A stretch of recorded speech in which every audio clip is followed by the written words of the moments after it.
आपण पाहताय महाराष्ट्रातील वेगवान न्यूज चॅनल स्वराज लाईव्ह। निगुडघर येथे डॉक्टर श्यामाप्रसाद मुखर्जी यांची पुण्यतिथी साजरी। भोर तालुक्यातील हिरडस मावळ खोऱ्यातील निगुडघर येथे भारतीय जनसंघाचे संस्थापक व अखंड हिंदुस्थान देशासाठी आपले जीवन सर्वस्व अर्पण करणारे महान नेते डॉक्टर श्यामाप्रसाद मुखर्जी यांच्या पुण्यतिथी निमित्त भारतीय जनता पक्षाचे पदाधिकारी उपस्थित राहून विनम्र अभिवादन करण्यात आले।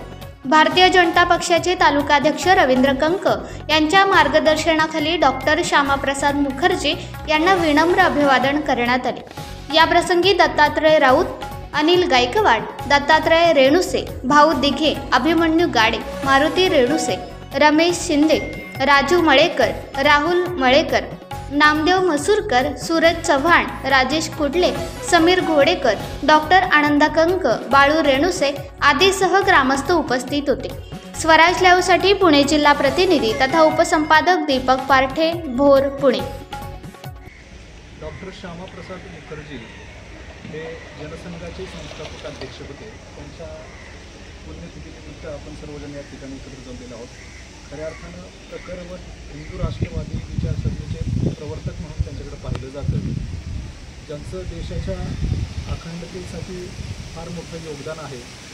काश्मीरमध्ये जाऊन त्या ठिकाणी त्यांनी अनेकदा अखंड भारताचं स्वप्न पाहिलं आणि त्यातच त्यांचं बलिदान झालं।